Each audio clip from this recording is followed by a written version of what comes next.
ಗುರುವೇ ಶರಣು, ಸದ್ಗುರುವೇ ಶರಣು. ಪ್ರಥಮದಲ್ಲಿ ನಮ್ಮ ಗುರುಗಳಾದ ಶ್ರೀ ಅವಧೂತ ರಾಜಯೋಗಿ ನಾಮದೇವ ಗೌಡರು ಅವರ ಶರಣರಲ್ಲಿ ಶರಣಾರ್ಥಿಯನ್ನು ತಿಳಿಸುತ್ತಾ, ವಿಶೇಷವಾಗಿ ಈ ಯೂಟ್ಯೂಬ್ ಚಾನಲನ್ನು ವೀಕ್ಷಣೆ ಮಾಡ್ತಿರ್ತಕ್ಕಂಥ ಸರ್ವ ಆತ್ಮಗಳಿಗೂ ಶರಣಾರ್ಥಿಯನ್ನು ಹೇಳುತ್ತಾ ಇವತ್ತಿನ ಕಾರ್ಯಕ್ರಮ ಪ್ರಾರಂಭ ಮಾಡೋಣ. ಪ್ರತಿಯೊಬ್ಬರು ಮಾನವರು ನಾವು ಎಲ್ಲ ಸುಖಕ್ಕಾಗಿ ಬಡ್ದಾಡ್ತಾ ಇದ್ದೀವಿ. ಕಷ್ಟ ಯಾರ ಬೇಷಂಗಿಲ್ಲ, ಎಲ್ಲರಿಗೂ ಸುಖ ಬೇಕಂತಿರ್ತವೆ.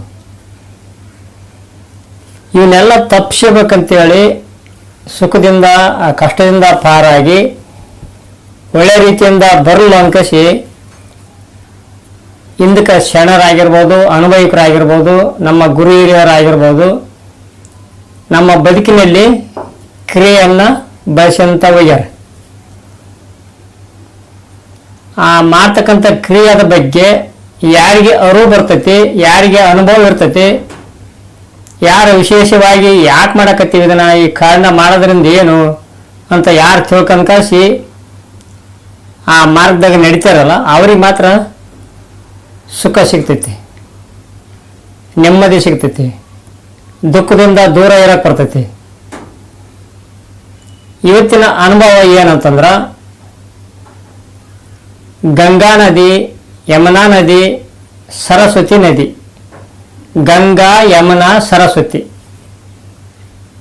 ಈ ಮೂರರ ಅನುಭವ, ಈ ಮೂರು ನದಿಗಳ ಅನುಭವ ತಿಳಿದು ಬಹಿರಂಗವಾಗಿರ್ತಕ್ಕಂಥ ಕ್ರಿಯೆಯನ್ನ ಕಾರಣ ಏನು, ಹಿಂಗೆ ಯಾಕೆ ನಾವು ಹಿರಿಯರು ಹಾಕಿಕೊಟ್ಟೋಗ್ಯಾರ ನಮಗೆ ಮಾರ್ಗ ಅಂತೇಳಿ ತಿಳ್ಕೊಂಡ್ ಕಾಸಿ ನಡೆದಪ್ಪ ಅಂತಂದ್ರೆ, ಅಧ್ಯಾತ್ಮಗಳನ್ನ ಅಳವಡಿಸನಪ್ಪ ಅಂತಂದ್ರೆ, ಕ್ರಿಯಾಬದ್ಧವಾಗಿ ನಡೆದಪ್ಪ ಅಂದ್ರೆ, ಕ್ರಿಯಾ ಮಾತು ಎರಡು ಒಂದಾದಾಗ ಅವರು ಆರಾಮಿರ್ಬೋದು. ಯಾವ ತೊಡರನ್ನು ಸಿಗಂಗಿಲ್ಲ ಅವ್ರಿಗೆ, ಯಾವ ತೊಡರನ್ನು ಬಂಧನ ಆಗಂಗಿಲ್ಲ ಅವ್ರಿಗೆ. ಅದು ಏನಂತಂದ್ರೆ, ಪ್ರತಿಯೊಂದು ಊರಾಗ ಪ್ರತಿಯೊಂದು ಮನೆಗಳಲ್ಲಿ ತಮ್ಮ ಲಗ್ನ ಆಗಿರ್ಬೋದು, ದೇವ್ರು ಮಾಡೋದಾಗಿರ್ಬೋದು, ಭಾಳ ಜನ ಅದಕ್ಕೆ ನಾವು ಹಿರಿಯರ ಮಾರ್ಗ ಬಿಟ್ಟಿಲ್ಲ, ಇನ್ನಾದ್ರನಂಗೆ ಮಾಡಾಕತ್ತೀವಿ. ದೇವ್ರನ್ನ ಕರ್ಕೊಂಬರೋ ಹೊತ್ನಾಗ ಆಗಿರ್ಬೋದು, ಲಗ್ನ ಮಾಡೋ ಹೊತ್ನಾಗ ಆಗಿರ್ಬೋದು, ಗಂಗೆ ಸ್ಥಳಕ್ಕಂತ ಹೋಗ್ತಾರೆ. ಫಸ್ಟಿಗೆ ಮೇನ್ ಗಂಗೆ ಸ್ಥಳ, ಎರಡನೇದು ಗಂಗೆ, ಮೊದಲು ಗಂಗಾ ನದಿ, ಆಮೇಲೆ ಎರಡನೇದು ಯಮುನಾ ನದಿ, ಆಮೇಲೆ ಸರಸ್ವತಿ. ಪದ್ಧತಿ ಪ್ರಕಾರ ಹೋಗ್ಬೇಕು ಇವನ್ನೆಲ್ಲ. ಅಂದ್ರೆ ಬಹಿರಂಗವಾಗಿರ್ತಕ್ಕಂಥದ್ದು. ಈಗ ಗಂಗೆ ಸ್ಥಳಕ್ಕೆ ಹೋಗ್ತೀವಿ, ಅಲ್ಲೇ ಪೂಜೆ ಮಾಡೋ ಹೊತ್ನಾಗ ಈ ಗಂಗೆ ಸ್ಥಳ ಅಂದ್ರೆ ಏನಂತಂದ್ರೆ, ವಿಶೇಷವಾಗಿ ನಮ್ಮ ಸಂಸಾರದೊಳಗಿರ್ತಕ್ಕಂಥ ಜಂಜಾಟ ಏನೈತಲ್ಲ ಸಂಸಾರ, ಇದರಿಂದ ಅನುಭವ ಸಿಗ್ತೈತೆ ಅಂತ, ಇದರಿಂದ ಪಾರಾಗಕ್ಕೆ ಬರ್ತೈತೆ ಅಂತ, ಸಂಸಾರದಿಂದ ಸದ್ಗತಿ ಅಂತ, ಪ್ರಪಂಚದಿಂದ ಪಾರಮಾರ್ತಂತ. ಅದಕ್ಕೆ ಮೊದಲನೇ ಹೆಜ್ಜೆ ಸಂಸಾರದ ಬಗ್ಗೆ ಅನುಭವ ಪ್ರತಿಯೊಬ್ಬರು ತಿಳಿಯಲೇಬೇಕು. ಇದನ್ನ ತಿಳ್ಕೊಳಕಪ್ಪ ಅಂತಂದ್ರೆ ಎಂದೆಂದು ಲೌಕಿಕ ನಮ್ಮನ್ನು ಬಿಡಂಗಿಲ್ಲ. ಈಗ ಗಂಗೆ ಸ್ಥಳಕ್ಕೆ ಹೋದಾಗ ಕಳಸ ತುಂಬ್ತಾರ, 5 ಎಲೆ ಇಡ್ತಾರ, ಅವು ಮುಕ್ಕಾಗಬಾರ್ದಂತಾರ ಅವಕ್ಕ. ಯಾಕಂತಂದ್ರ ನಮ್ಗಾಗಿ, ನಮ್ಮ ಶರೀರಕ್ಕಾಗಿ ಅವನು ಹೋಲಿಕೆ ಕೊಡ್ಬೇಕು. ಅವನು ಅವು ಯಾಕೆ ಮುಕ್ಕಾಗಬಾರ್ದು ಅಂದ್ರ, ಪಂಚ ಇಂದ್ರಿಯಗಳಿಗೆ ಎಲೆ 5 ಎಲೆ ಅಂತ ಹೇಳಿದ್ರು ಅವರು. 5 ಎಲೆಗಳು ಮುಕ್ಕಾಗಬಾರ್ದು ಅಂದ್ರೆ ಏನು, ಪಂಚೇಂದ್ರಿಯಗಳು ನಮ್ಮಿಂದ ಜೀವನದೊಳಗೆ ಕೆಟ್ಟಿರಬಾರ್ದವು.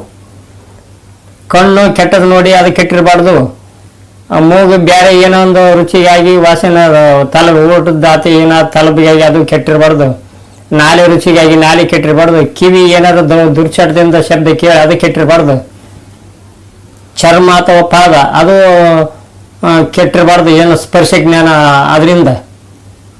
ಅದರಂತೆ ಇವು 5 ಶುದ್ಧ ಇರ್ಬೇಕಂತ ಆ ಕಳಸದ ಸಂಕೇತ. ಬಹಿರಂಗ ಮಾಡ್ತಾರೆ ನೋಡ್ರಿ. ಫಸ್ಟಿಗೆ ಇದ್ರಿಗೆ ಯಾಕೆ ಹಿಂಗೆ ಮಾಡಕತ್ತೀರ ಅಂದ್ರೆ ನಮ್ಮ ಸಲಗೆ ಮಾಡ್ಯಾರ ಅವನು.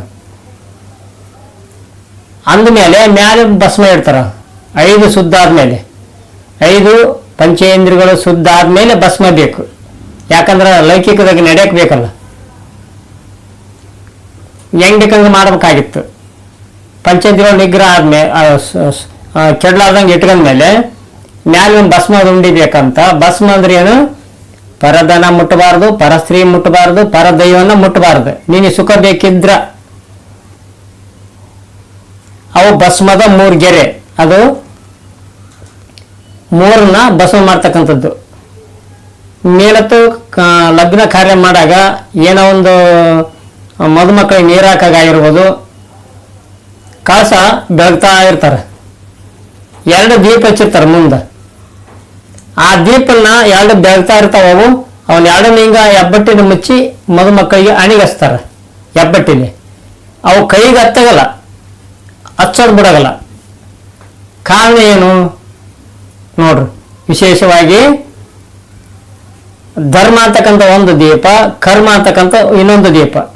ಈ ಜಗತ್ತಿನಾಗ 2 ಇದ್ದದಕ್ಕಾಗಿ ಚಂದ ನಡೆದೈತಿ ಅಂತ ಜಗತ್ತು. ಎಡಕಪ್ಪ ಅಂದ್ರೆ ಯಾವ್ದನ್ನ ಒಂದಿದ್ರೆ ನುಣ್ಣಗಾಗ್ಬಿಡ್ತಂತ. ಅದಕ್ಕೆ ಅವರಿಗೆ ಪ್ರತಿಯೊಬ್ಬರು ಲಗ್ನ ಮಾಡಿಕೊಂಡು ಸಂಸಾರದಕ್ಕೆ ಕಾಲಿಡೋದಕ್ಕಿಂತ ಮುಂಚೆ ಧರ್ಮ ಕರ್ಮ ನೀನು ಹುಟ್ಟಿಕ್ಕಿಂತ ಮಗಲ ಇದ್ಯಾವ, ನೀನು ಹೋದ್ಮೇಲೆ ಇರ್ತಾವ, ನಿನ್ ಕೂಡ ಇರ್ತಾವ. ಅವನ ತಡ್ಕೆನಕ್ ಹೋಗ್ಬೇಡ, 2ನ್ನ ಒಂದಾಗಿ ಕಾಣು, ಆತ್ಮದಲ್ಲಿ 2 ಲೀನ ಮಾಡಿಕೆ ಅಂತ ಹಿಂಗಸ್ತಾರಂತ ನೋಡ್ರಿ. ಅದ್ರ ವಿಶೇಷ ಅದ್ರಂಗ ನಾವು ಮಾಡ್ತಾ ಮಾಡ್ತಾ ಮಾಡ್ತಾ ಮಾಡ್ತಾ ಅದನ್ನೆಲ್ಲ ತಿಳ್ಕೊಂಡು ನಡೆಯವತ್ನಾಗ, ಸಂಸಾರದವಾಗ ನಡೆಯವತ್ನಾಗ ಸ್ವಲ್ಪ ಅಲ್ಪ ಸ್ವಲ್ಪ ತಪ್ಪಾಗ್ತಾ ಇರ್ತಾವ. ಆ ಎಡಿದಾಗ ಮತ್ತೆ ಅಂದ್ರೆ ಅಂತೆ ದಾರಿ ತಪ್ಪಿ ಹೋದಾಗ ಶಿಕ್ಷೆ ಅನುಭವಿಸ್ಬೇಕಾಗ್ತ. ಅವಾಗ ಮಾಡಬಾರ್ದು ಮಾಡಿದ್ರ ಮತ್ತೆ ಕೇಳಬಾರ್ದು ಕೇಳಿ ಏನೋ ಒಂದು ಆಗ್ತಿರ್ತಾವ, ಅಪಘಾತ ಕೇಳಾತಿರ್ತಾವ. ದೋಸ್ತನ ದುರ್ಜನರು ಕೂಡ ಸವಾಸ ಕಟ್ಟಿ ತಪ್ಪು ಮಾಡಿದ ತಕ್ಷಣ ಶಿಕ್ಷೆ ಅನುಭವಿಸ್ಬೇಕಾಗ್ತತಿ. ಪ್ರತಿಯೊಬ್ರು ಏನು ತಪ್ಪು ಮಾಡ್ಲಾರ್ದಂಗ ಹೋಗ್ಬಿಟ್ರ ಅದೇ ಗಂಗಾ ನದಿಯನ್ನ ಮೋಕ್ಷ ಕೊಡ್ತತ್ತು. ಅದ ತಪ್ಪು ಮಾಡಿದಾಗ ಮತ್ತೆ ಯಮುನಾ ನದಿ ಅಂತ ಬರುತ್ತೆ. ಯಾವ್ದು ಯಮುನಾ ನದಿ? ಯಮ ಶಿಕ್ಷೆ ಅನುಭವಿಸ್ತಾರೆ ನೋಡ್ರಿ. ನಾವೆಲ್ಲ ಲೌಕಿಕದ ತಪ್ಪು ಮಾಡಿದ್ವಿ, ಯಮ ಶಿಕ್ಷೆ. ಪೊಲೀಸರಿಂದ ಆಗಿರ್ಬೋದು, ಮತ್ತೆ ಒಳ್ಳೆಯವರಿಂದ ಶಿಕ್ಷೆ ಅನುಭವಿಸೋದ್ರಿಂದ ಆಗಿರ್ಬೋದು, ನಾವು ಮಾಡಿದ ಪಾಪ ನಮ್ಮನ್ನ ತಿನ್ಬಹುದು.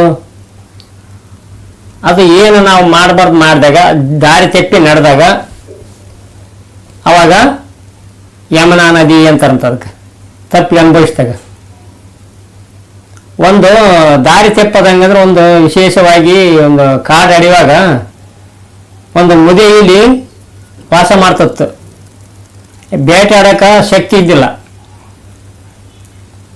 ಏನ್ ಮಾಡ್ಬೇಕಾತಿ, ಮತ್ತೆ ಪ್ರಾಣ ಮತ್ತೆ ಹಸಿವಿಯಾಗಿ ಏನ ಬೇಕಲ್ಲ ಅಂತೇಳಿ ಒಂದು ನರಿ ಆ ಗವಿ ಒಳಗ ದಿವ್ಸ ವಾಸ ಮಾಡ್ತತ್ತು.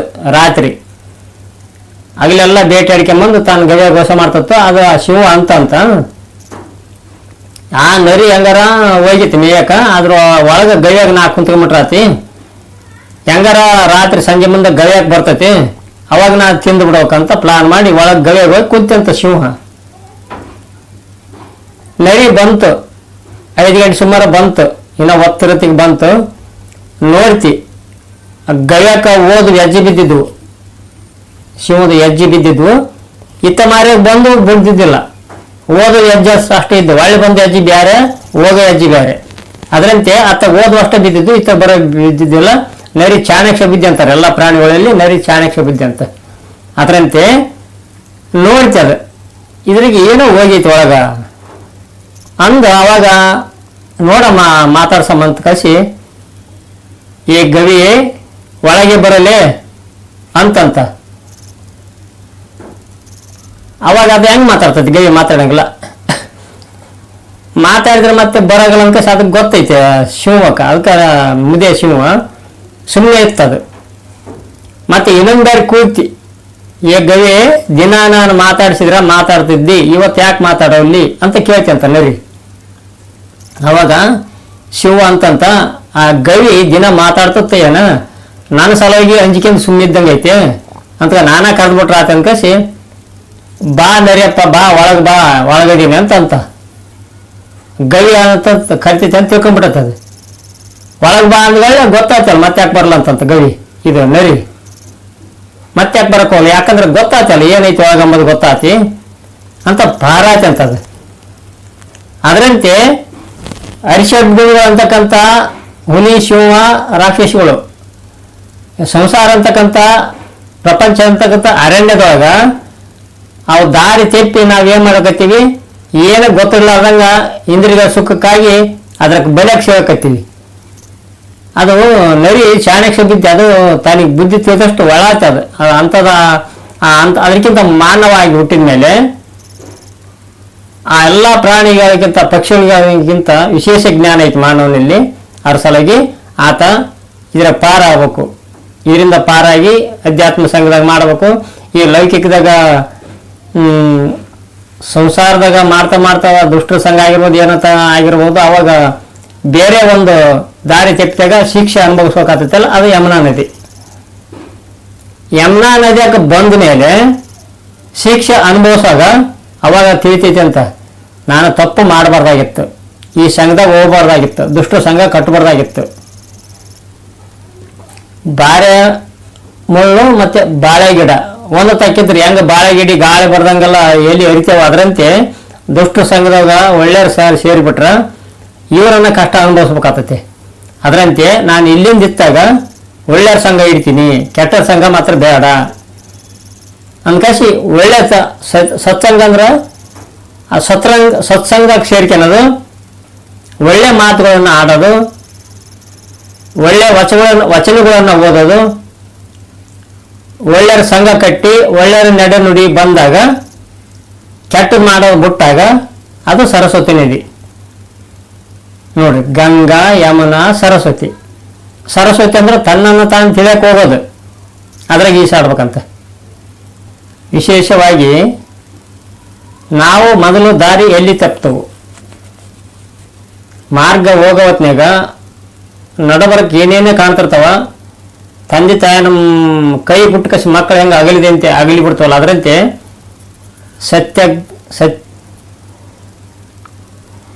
ಸತ್ಯಂ ಮಾತಾ ಪಿತಜ್ಞಾನಂ ಧರ್ಮೋ ಭ್ರಾತಃ ಶಾಂತಿ ಪತ್ನಿ ಕ್ಷಮಃ ಪುತ್ರ ದಯಾಸಕಃ ಸಿಡತೆ ಮಮ್ಮ ಬಾಂಧವ ಅಂತ ಅಂದಂಗ ಸತ್ಯನ ಕೈ ಮತ್ತೆ ಜ್ಞಾನದ ಕೈ ಎರಡನ್ನು ಬಿಟ್ಟು ಕಾಸಿ ನಾವು ಅರಣ್ಯಕ್ಕೆ ಹೋದಾಗ ನಮ್ದು ಅನುಭವ ಏನಾಗ್ತೈತಿ ಅಂತೇಳಿ ಒಂದು ಸಣ್ಣದೊಂದು ವಿಶೇಷವಾಗಿ ಸಣ್ಣ ಕಥೆ ಹೇಳಮ್ಮ. ಬಾಲ್ಯದಲ್ಲಿ 18-19 ಒಂದು ಹುಡುಗ, ಅಡ್ಡುಡುಗ ವರ್ಷದ ಹುಡುಗ, 18-19 ವರ್ಷದ ಹುಡುಗ, ಮಗು ಬೇಕಾದಂಗ ಸಾಹುಕಾರ ಮನೆಯಲ್ಲೇ ಬೆಳೆದಿದ್ದ, ಅನುಭವ ಇದ್ದಿಲ್ಲ. ಈಗ ದುಡಿಯೋರ್ ಮನ್ಯಾಗ ಮಕ್ಕಳು ಹುಟ್ಟಿದ್ ಬೇರೆ, ಮತ್ತು ಸಾಹುಕಾರದ ಮನ್ಯಾಗ ಮತ್ತೆ ಗೌಡ್ರ ಮನ್ಯಾಗ ಹುಟ್ಟಿದ ಮಕ್ಕಳು ಬೇರೆ. ಯಾಕಂದ್ರೆ ವಿಶೇಷ ಜ್ಞಾನ ಯಾಕಂದ್ರೆ ಕಡಿಮೆ ಇರ್ತೈತಿ. ಯಾಕಂದ್ರೆ ದುಡ್ದು ಕಷ್ಟಪಟ್ರ ದುಡ್ದು ಊಟ ಮಾಡಿದ್ರ ಅದಕ್ಕೆ ಜ್ಞಾನ ಬರ್ತೈತಿ. ಅದರಿಂದ ಓಕೆಸಿ ಬೇಕಾದಂಗೆ ಬೆಳೆಸಿದ್ರು. ಊರಾಗ ಒಂದು ಹಳ್ಳಿ ಊರಾಗ ಒಂದು ಎಲ್ಲರೂ ಊರ ಮಂದಿ ಬಾಯಿಗೆ ನೀರು ಸೇದಕ್ಕೆ ಬರ್ತಿದ್ರು. ನೀರು ಸೇದಕ್ಕೆ ಬಂದಾಗ ಆ ಹುಡುಗಿ ಏನು ಮಾಡೈತಿ, ಎಲ್ಲರೂ ಪರಿಚಿದ್ರು. ಒಂದು ಹಳ್ಳು ಒಯ್ತಿತ್ತು ಕೊಡಕ, ಆ ಮಗು ಹಳ್ಳು ಒಯ್ತಿದ್ದು ಕೊಡಕ. ಅದೇನು ಇರ್ಲಿ ಬಿಡು, ಮತ್ತು ಸಾಹುಕಾರ ಆಗಿರ್ಬೋದು, ಗೌಡ ಆಗಿರ್ಬೋದು, ಹೆಂಗಾರ ಪರಿಚಿದ್ದಂಗೆ ದಿನ ಹಂಗ ಮಾಡ್ತಾನೆ ಅದನ್ನ ಕೂಡಿ ಅಂತ ಎಲ್ಲರೂ ಸುಮ್ಮನೆ ಓದ್ತಿದ್ರು. ಒಂದು ದಿವಸ ಊರಂದ್ಮೇಲೆ ಹೊಸ್ದಾಗಿ ಬಂದೇ ಬರ್ತಿರ್ತಾರೆ, ಹೊಸ್ದಾಗಿ ಸ್ವಸ್ಥರು ಬಂದೇ ಬರ್ತಿರ್ತಾರೆ, ಲಗ್ನ ಆಗೇ ಆಗ್ತಿರ್ತಾವ. ಹೊಸ ಮಂದಿ ಹೆಣ್ಮಕ್ಳು ಬಂದಾಗ ಅವ್ರು ಕೂಡ ಹೊಸ ಹೆಣ್ಮಳು ನೀರಿಗೆ ಹೊಂಟಿದ್ಲು. ಒಬ್ಬ ಹೆಣ್ಮಳು ಹೊಸ್ದಾಗಿ ಊರಿಗೆ ಬಂದಾಕಿ ನೀರಿಗೆ ಹೋದಾಗ ಇವ್ರು ಎಲ್ಲರಿಗೂ ಹೋಗ್ದಂಗೆ ಈತ ಹಳ್ಳಿ ಹೋಗದ. ಯಾರಿಗೆ? ಆ ಹೆಣ್ಮಳಿಗೆ, ಹೊಸ್ದಾಗಿ ಬಂದ ಹೆಣ್ಮಗಳಿಗೆ. ಅವಾಗ ಆ ಹೆಣ್ಮಳು ಏನು ಮಾಡಿದ್ಲ, ಎಲ್ಲರದಿಂತ ಸುಮ್ಮನೆ ಹೋಗ್ಲಿಲ್ಲ ಅಂತ, ಒಳ್ಳೆ ನೋಡಿದ್ಲಂತ. ಒಳ್ಳೆ ನೋಡಿದಾಗ ಎಲ್ಲರೂ ಸುಮ್ಮನೆ ಹೋಗ್ತಿದ್ರು. ಈತ ಯಾಕೆ ಒಳ್ಳೆ ನೋಡಿದ್ಲಿ ಹೆಣ್ಮಳು ಅಂತ ಈತ ಒಂದು ನಮೂನಿ. ಆತ ಒಳ್ಳೆ ನೋಡಂಗೆ ಸುಮ್ಮನೆ ಆಗಲಿಲ್ಲ, ಸ್ವಲ್ಪ ನಕ್ಕಂಗೆ ಮಾಡಿದಂತ. ಈತ ನಕ್ಕಂಗೆ ಮಾಡಿದಂತ. ಆತ ಮನುಷ್ಯನಾಗ ಏನು ಬಂತು, ಹೆಣ್ಮಳಿಗೆ ಈತ ಬುದ್ಧಿ ಕಲಿಸ್ಬೇಕಂತ ಬಂತು. ಸ್ವಲ್ಪ ಕೇಳಿದ್ದಾಳೆ, ಹುಡುಗ ಹಿಂಗೈತಿ ಹುಡುಗ ಅಂತ ಅಂಬೋದು. ಯಾರು ನೀವು, ನಿಮ್ಮ ಹೆಸರು ಏನಂತ ಕೇಳಿದ್ಲು. ಅವಾಗ ನಾನು ಇಂಥರ ಸಾಕೋರ್ ಮಗ, ಗೌಡ ಮಗ ಅಂತ ಹೇಳ್ದ. ಮತ್ತೆ ಬರೀಯಲ್ಲ ನಾಳೆ ಮನೆ ಕಡೆಗೆ ಅಂತ ಅಂದ್ಲು. ಮತ್ತೆ ನಿಮ್ಮ ಹಿರಿಯ ಇರ್ತಾನಲ್ಲ ಹೆಂಗ ಅಂತ ಅಂದ. ಇಲ್ಲ, ನಾನು ನಾಳೆಗೆ ಊರಿಗೆ ಹೋಗ್ತಾನತ್ತ, ಊರಿಗೆ ಬಂದು ನೀನು ಸಾಯಂಕಾಲ ಇನ್ನೂ 2 ದಿನ ಬಿಟ್ಟು ಬಂದ್ಬಿಡಂತ ಅಂತ ಹೇಳ್ದು. ಸೀದಾ ಮನೆಗೆ ಬಂದು ಗಂಡಿಗೆ ಹೇಳಿದ್ಲು, ಊರಾಗ ಒಂದು ಹುಚ್ಚನಾಗಿ ಬಂದೈತಿ, ಅದಕ್ಕೆ ಬುದ್ಧಿ ಕಲಿಸಮ್ಮನ ಅಂತ ಅಂದ್ಲು. ಆತನ ಪಕ್ಕ ಉಸಿರಿದ್ದ ಬೆರಕಿನಿದ್ದ, ಕನಸು ಯಾರು ಬೇಡ ಅಂತಾರಂತ ಅಂದ. ಅವಾಗ 2 ದಿನ ಅಂಬೋದು ಐತಿ, 2 ವರ್ಷ ಆದಂಗೆ ಆತಿ. ಯಾವಾಗ ಬರ್ತೈತೆ ನಾಳೆ ಯಾವಾಗ ಐತೆ ನಾಳೆ ಯಾವಾಗ ಐತೆ ಅಂತೇಳಿ ಎಲ್ಲ ಹೊಸ ಬಟ್ಟೆ ಇಸ್ತ್ರಿ ಬಟ್ಟೆ ಎಲ್ಲ ಹಾಕ್ಯಂಡು ಖರಾಬ್ ತಿದ್ಕೊಂಡು ಚೆನ್ನಾಗಿ ಸಂಜೆ ಮುಂದೆ 5 ಗಂಟೆಗೆ ಹೋದ ಮನೆ ಕಡೆಗೆ. ಆಮೇಲೆ ಏನು ಮಾಡಿದ್ಲು, ಇದ್ರಂಗ ಒಂದು ಅರ್ಧ ಗಂಟೆ ಹೊರಗೆ ಹೋಗಿ ಬಂದಾಗ ನಾನು ಒಂದು 20-15 ನಿಮಿಷ ಬಿಟ್ಟು ಬಾ ಅಂತ ಹೇಳಿದ್ಲು. ಈತ ಹೋದ, ಅರ್ಧ ಬಾಗಿಲು ಮುಚ್ಚಿತ್ತು. ಈ ಹುಡುಗ ಹೋದ ಮನೆಗೆ, ಅರ್ಧ ಬಾಗಿಲು ಮುಚ್ಚಿತ್ತು, ಅರ್ಧ ತೆರೆದಿತ್ತು. ಅದಿರಲ್ರಿ ಅಂತ ಕೇಳಿದ್ನ. ಬರ್ರಿ 5 ದಿನ ಬಂದಿರಿ ಬರ್ರಿ ಅಂತ ಅಂದ್ಲು. ಅವಾಗ ಯಾಕಿದ್ನಿ ಹೇಳ್ತು ಅಂತಂದ್ರೆ, ಪ್ರತಿಯೊಂದು ಮಗು ಪ್ರತಿಯೊಂದು ಯೌವನಸ್ಥರು ಈಗ ದಾರಿ ಮಾರ್ಗ ತೆಪ್ಪಿರ ಹಣೆ ಬರ ಏನಾಗ್ತತೆ, ನಮ್ಮ ಜೀವನದೊಳಗೆ ಎಷ್ಟೋ ನರಕ ಅನುಭವಿಸೋಕತ್ತೈತೆ ಅಂತ ಇದು ವಿಷಯ ತಿಳ್ಕೊಂತಕ್ಕಂಥದ್ದು ಎಲ್ಲರೂ. ಅವಾಗ ಕದ ತೆರೆದಿದ್ಲು, ಅರ್ಧ ಒಳಗೆ ಕರ್ದ್ಲು, ಕದ ಮುಚ್ಚಿದ್ಲು. ಊಟ ಮಾಡ್ರಿ ಅಂತಂದು ಆ ಹುಡುಗ, ಇಲ್ಲ ಊಟ ಮಾಡಕ್ಕೆ ಹೊಟ್ಟೆ ತುಂಬಿಡತ್ತೆ, ಅಲ್ಲ ನೀನು ನೋಡಿದ್ರೆ ಹೊಟ್ಟೆ ತುಂಬಿತ್ತಂತಂದ. ಹಂಗಾರ ಮತ್ತೆ ಸ್ವಲ್ಪ ಇಳಿಯೋದಕ್ಕೆ ನಕ್ಕಿರಂತ ಹೇಳಿ ಕೊಡಕತ್ತಿದ್ಲು. ಗಂಡ ಬಂದು ಕದ ಹೊಡಿಕತ್ತಿದ್ದಿಂದ, ಯಾರ ಬಂದ್ರು ಅಂತ ಆ ಹುಡುಗ. ಮತ್ತೆ ನಮ್ಮ ಹಿರಿಯ ಬಂದ ನನ್ನ ಗಂಡ ಬಂದನ ಅಂತ ಅಂದ್ಲು. ಮತ್ತೆ ನನ್ನ ಗತಿ ಹಂಗಂದ ಆ ಹುಡುಗ, ನಿನ್ನ ಗತಿ ಗಂಗಾವತಿ ಅಂತ ಅಂದ್ಲಾಕೆ. ಯಾಕಂತಂದ್ರ ಈಗ ಹೆಂಗ್ ಮಾಡ್ಬೇಕೀಗ, ನಾನು ಹೆಂಗ್ ಮಾಡ್ಲಂತ ಅಂದ. ನಾನು ಹೇಳ್ದಂಗೆ ಕೇಳಿದ್ರೆ ನಿನ್ನ ಜೀವ ಉಳಿತೈತೆ, ಇಲ್ಕಪ್ಪ ಅಂದ್ರೆ ನಿನ್ನ ಮರಣ ಇಲ್ಲೇ ಕಲಸ ಅಂತ ಅಂದ್ಲು. ಹೆಂಗ್ ಮಾಡ್ಬೇಕು? ಇಲ್ಲ ನೀನ್ ಏನಿಲ್ಲ, ಒಂದು ಸೀರೆ ಕೊಡ್ತೀನಿ, ಸೀರೆ ಸುತ್ತ ಉಟ್ಕೊಂಡ್ಬಿಡು, ಒಂದು ಪಾಲೆಸ್ ಜೋಳ ಹಾಕ್ನು, ಇಲ್ಲಿ ಒಳಬಂಕ ಅಂತ ಇರ್ತದ. ಅವಾಗ ಒಳಬಂಕ ದೊಡ್ಡ ಮನ್ಯಾಗ ಕಟ್ಟಿಗೆ ಮನ್ಯಾಗ ಒಳಬಂಕ ಅಂತ ಇತ್ತು. ಒಳಬಂಕದಾಗ ಬಿಸಿಕಲ್ ಇತ್ತು, ಆ ಬಿಸಿಕಲ್ ಹಾಕಿ ಬೀಸ್ಕೊಂತ ಕುಂತ್ಕೊಂಡ್ಬಿಡು, ಉಂಡು ಕಾಸಿ ಹೊರಗೋತಾನಂತ ಹೇಳಿದ್ಲು. ಅಂದ್ರೆ ನಾನು ಏನು ಮತ್ತೆ ಸಾವುಕಾರ ಮಗ ಗೌಡ ಮಗ ಏನ್ ಮಾಡುತ್ತೆ, ಏನ್ ಕೆಲಸ ಮಾಡಿರಲ್ಲ, ಕೈ ಮೆತ್ತಗಿದ್ದು, ಇಲ್ಕದ್ ನಿನ್ ಜೀವ ಉಳಿಯಲ್ಲ ನೋಡಿ ಹೆಂಗ್ ಮಾಡ್ತೆ ಅಂತ ಅಂದ್ಲು. ನೀರುವಲ್ದಂಗೆ ಆತಿ, ಉಟ್ಕೊಳಕ್ ಬರಲ್ಲ ಅಂದು ಜುಲ್ ಮಾಡಿ ಉಡಿಸಿದ್ಲು. ಉಟ್ಕಂದ ಸೀರೆ ಉಟ್ಕೊಂಡ ಜೋಳ ಬಿಸಕತ್ತಿದ. ಅವಾಗ ಕದ ತೆರದ್ಲು, ಬಂದ ಗಂಡ ಮನ್ಯಾಕ, ಅಡಿಗೆ ಮನ್ಯಾಕ ಹೋದ, ಉಂಬಕ್ಕಿಟ್ಲ. ಈತ ಬಂಕದಾಗ ತಲವಾರ ಅಡಿಗೆ ಕೋಣೆ ತಡದಾಗ ಬಂಕ ಇರ್ತೈತೆ, ಬಂಕದಾಗ ಬಿಸಕತ್ತಾನೆ ಸೀರೆ ಉಟ್ಕೊಂಡ್ ಕಸಿ. ಜೀವ ಸಂಕಟಕ್ಕೆ ತರ ನಡಕತ್ತಿ ಬಿಟ್ಟಾನ. ಬೀಸದ ಬಿಟ್ರ ಕೂಲಿ ಹಿಡಿತಾನೆ, ಬೀಸಿದ್ರ ಕೈ ಗಬ್ಬೆಳಕತ್ತಿಬಿಟ್ಟು ರಕ್ತ ಹಾಕತ್ತಿದ್ವು. ಹಂಗ ಒಳಗೆ ತೋರಿಸ್ತದಂತ ಕೈ ಹಿಂಗ ಸನ್ನೆ ಮಾಡಿ ಒಳಗೆ ಹೆಣ್ಮಳಿಗೆ. ಇಡೀ ಜೀವನದಾಗ ನೀನೊಬ್ಬರು ಹೆಣ್ಮಕ್ಳು ನೋಡಿರ್ಬಾರ್ದು, ಹಂಗ ಅಲ್ಲ ನಿನಗೆ ಹಂಗಾರ ಬುದ್ಧಿ ಬರ್ತಂತ ಅಂತದಂತ ಒಳಗೆ. ಲಾಸ್ಟಿಗೆ ಉಂಡ ಯಾರ ಬೀಸಕ್ ಬಂದಾರಲ್ಲ, ಯಾರವ್ರು ಬೀಸಾರ ಅಂತ ಗಂಡ ಕೇಳ್ದ. ಇಬ್ರಿಗೆ ಗೊತ್ತೈತೆ ಎಲ್ಲ ಕತೆ ಈತಂತೆ, ಈತಗೆ ಗೊತ್ತಲ್ಲ, ಬುಗುಲ್ ಇಟ್ಟು ಬಿಡತ್ತಿಗೆ. ಅವ ಲಾಸ್ಟಿಗೆ ಇಲ್ಲ ನೆರೆ ಮನೆ ಕಲ್ಲವ ಬಂದಿದ್ಲು, ಅಗಲೆಲ್ಲ ಬರಗಲ್ಲ, ಜೋಳ ಇಟ್ಟಿಲ್ಲಮ್ಮ ಬೀಸ್ಕೊಡಂತಂದಿನಿ, ಅದಕ್ಕೆ ಬೀಸಕತ್ತಾಳ ಅಂತ ಅಂದ್ಲು. ಈ ಹಂಗಾರ ಬಂದಾಳ ಇನ್ನೊಂದು ಹಾಕ ಬೀಸ್ಬಿಡ್ಲು ತಗನ್ಕ ಇನ್ನೊಂದು ಹಚ್ಚಾರ ಜೋಳ ಹಾಕಿ ಮತ್ತೆ ಹೋಗಿ ಪಿಟ್ಟೆಗೆ ಹಾಕಿದ್ನಂತೈತೆ ಗಂಡ. ಅಂದ್ರೆ ಹೆಂಗಾಗಿರ್ಬಿಡ ಕತಿ. ಅಂದ್ರ ಜೀವನ ಇಡೀ ಜೀವನ ನರಕ ಆಗ ಬರ್ತಕ್ಕಂಥದ್ದನ್ನ ನಾವು ಕೆಡ್ಸಂತೇವೆ, ನಮ್ಮಲ್ಲಿ ಇರೋದು ಇದು. ಅದಕ್ಕೆ ದಾರಿ ತೆಪ್ಪಿ ನಡಿಬಾರ್ದು ಅಂತ. ಅವಾಗ ಲಾಸ್ಟಿಗೆ ಕೈ ಗಬ್ಬೆ ಕತ್ತಿಬಿಟ್ಟು ಕಳ್ಳ ನೀರು ದಬ ಇರ್ತಿದ್ವು. ಆ ಹುಡುಗನ ನೋಡಿ ಹೊರಗೆ ಬಂದ್ ಕಸಿ ತಲಬಾಕಲಿ ತರಲಂತ. ತಲಬಾಕಲಿ ತೆರೆದಾಗ ಇಲ್ಲಿಂದ ತಲಬಾಕಲಿಗೆ ದಗರಿದ್ದ ಓಟ ಮನೆ ಕಡೆಗೆ ಆ ಹುಡುಗ. ಅಂದ್ರೆ ಅಂತೆ ಆ ಕೈ ಗಬ್ಬೆದ್ದ ರಕ್ತ ಆಗಿ ಮಾಯಕ 3-4 ತಿಂಗಳು ಬೇಕಾತಿ. ತಿರುಗಿ ಜೀವನದಾಗ ನಂಗೆ ಮಾಡ್ಯಾನಾತ ಸಾಧ್ಯನೇ ಇಲ್ಲ. ಅದರಂತೆ ಒಂದು 4-5 ತಿಂಗಳು ಆದ್ಮೇಲೆ ಆ ಹೆಣ್ಮಳ ಏನು ಬುದ್ಧಿ ಕಲಿಸಿದ್ಲಲ್ಲ, ಆ ಹೆಣ್ಮಳ ಮನ ಮುಂದೇಶ ಹೊಂಟಿದ್ದ ಕೂಲಿ ಕೇಳಕ. ಯಾರ ಆ ಹುಡುಗ ತಮ್ಮ ಮನೆಗೆ ಹೊಲ್ದಾಗ ಕೂಲಿ ಕೇಳಕ. ಅವಾಗ ಆ ಹುಡುಗನ ಮುಂದೆ ಕಟ್ಟಿ ಮೇಲೆ ಜೋಳಾಸ ಮಾಡಕ್ ಕುಂತಾರ. ಆ ಕಟ್ಟಿ ಮುಂದೆಸ ದಾರಿ ಐತೆ ಹೊಂಟಿದ್ನ. ಅವಾಗ ಆ ಹುಡುಗನ ನೋಡಿ ಮುಂದಕ್ಕೆ ಬಿಟ್ಟು ಕೆಮ್ಮಿದ್ನಂತ. ಅವಾಗ ಒಳ್ಳೆ ಹೊಡಿಕೆ ಶಾನಮ್ಮ ಅವಾಗ ಬೀಸಿದಿಟ್ಟು ಆಗೈತೇನು, ಮತ್ತೆ ಬೀಸ ಕಚ್ಚಬೇಕಂತ ಮಾಡಿ ಏನಂತ. ಅದರಂತೆ ನಕ್ಲಂತ ಅವಳು. ಅಲ್ಲಿಂದ ಹತ್ತಾಗ ಆ ಹುಡುಗನ ಜೀವನನ ಪಾವನ ಆತಂತ. ಯಾಕಂದ್ರೆ ಇನ್ನೊಂದರ ಯಾರ್ಯಾರು ಮಾಡಬಾರ್ದು ಅಂತ 4 ಮಂದಿಗೆ ಬುದ್ಧಿ ಹೇಳಿ ಬದುಕಿನಂತ. ಅದರಂತೆ ಪ್ರತಿಯೊಬ್ಬರು ಯಮ ಶಿಕ್ಷೆ, ಇದು ಗಂಗಾ ಯಮುನಾ ನದಿ ಅಂದ್ರೆ ಯಾವುದು, ಶಿಕ್ಷೆ ಅನುಭವಿಸೋದು. ತಪ್ಪು ಮಾಡಿದ್ದು ನಾವೇನು ಅನುಭವಿಸ್ತವಲ್ಲ ಅದು ಯಮುನಾ ನದಿ. ಸತ್ಸಂಗ ಅಧ್ಯಾತ್ಮ ನನ್ನನ್ನ ತಿಳಿಯೋಕೋತವಲ್ಲ ಅದು ಸರಸ್ವತಿ ನದಿ. ಈ 3 ನದಿ ದಾಟಿದ್ರೆ ಅಲ್ಲೇ ಶರಣತ್ವ, ಅಲ್ಲೇ ಸ್ವರ್ಗ, ಅಲ್ಲೇ ನೆಮ್ಮದಿ. ಅದೇ ನಿಜವಾದ ಯೋಗ ಧ್ಯಾನ ಅಂತ ಹೇಳ್ತಾ ಇವತ್ತಿನ ಈ ಕಾರ್ಯಕ್ರಮವನ್ನು ಇಲ್ಲಿ ಮುಗಿಸೋಣ. ಈ ವಿಡಿಯೋ ಇಷ್ಟವಾದಲ್ಲಿ ಲೈಕ್ ಮಾಡಿ, ಶೇರ್ ಮಾಡಿ, ಸಬ್ಸ್ಕ್ರೈಬ್ ಮಾಡಿ ಅಂತ ಹೇಳ್ತಾ ಎಲ್ಲರಿಗೂ ಶರಣಾರ್ಥಿಗಳು.